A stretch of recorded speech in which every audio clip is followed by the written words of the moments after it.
press clippings from yesterday's session, and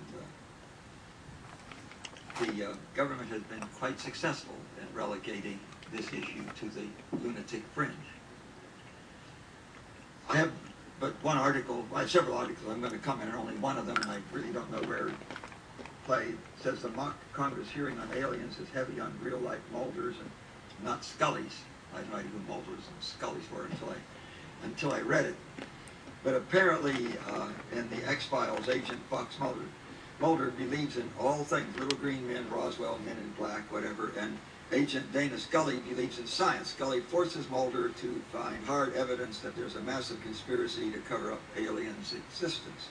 The problem with this week's alien panel, that we're an alien panel now, at the National Press Club is that any of the participating members of Congress who might naturally be a Scully have been incented to suspend their disbelief because the Citizen Hearing Foundation is paying them $20,000 plus expenses to listen to the testimony.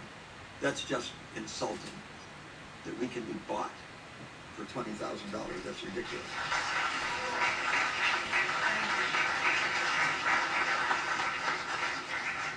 Goes on to say the panelists, and they mentioned the panelists, and I'm one of the panelists, and former member Roscoe Bartlett.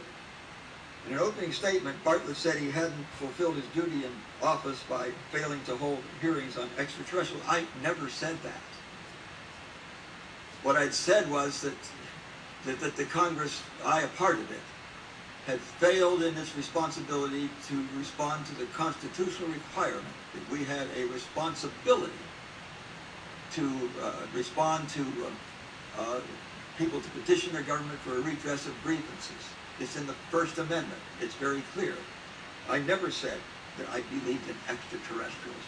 I believe that there are sightings out there that cannot be easily explained away. That is one of the possible explanations of them. There may be others. I never made that statement. Compounding the problem, eyebrow-raising testimonies that several of these politicians have reputations for being a little wacky. And when it comes... I don't know who said that. Huh? Who said it? I don't know. You tell me. No, who's it from? What network or paper? I don't know. You know, I can't tell you. This is the article. You tell me where it came from. It's terrible. It's terrible. Yeah. I want to read on. Bartlett has, this is why I'm wacky. Bartlett has warned of the dangers of an electromagnetic pulse, a theoretical nuclear blast in space that would fry electrical circuits and kill the internet. This is not theoretical.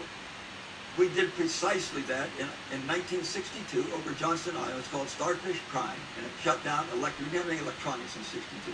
It shut down electrical equipment in Hawaii 800 miles away. The Congress set up an EMP commission. It functioned for 8 years, for 4 Congresses. It was chaired by Dr. Bill Graham, the science advisor to President Reagan. Johnny Foster was on it, the father of most of our nuclear weapons. Dr. Joan Woodard was on it. She is the deputy director at Sandia Labs. And Dr. Lowell Wood from Lawrence Livermore was on it. This is the person that Tom Clancy told me, in his view, was the smartest man hired by the U.S. government. That commission functioned for 8 years. As a result of their functioning, the Pentagon has set up a permanent commission, a permanent panel, task force on EMP. John Kyle has made a statement that says that this is one of the few, as a matter of fact, I think it's the only event I know of that could end us as a sovereign nation. You can read his comment on that. Now, I'm just insulted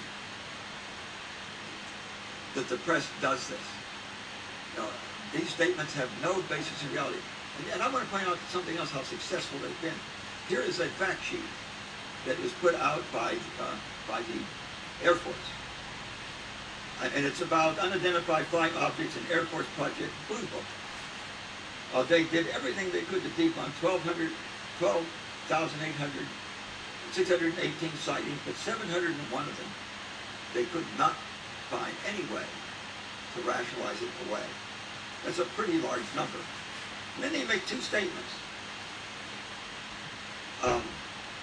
You know, one thing they say is that there was never any indication of threat to our national security. Then why in heck the classification, the secret classification, if there's no threat to our security?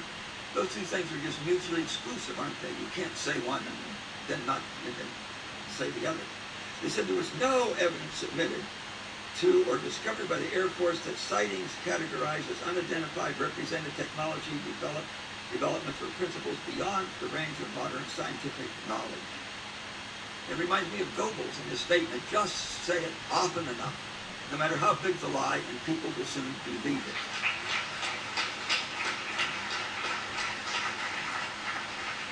We have radar tracks.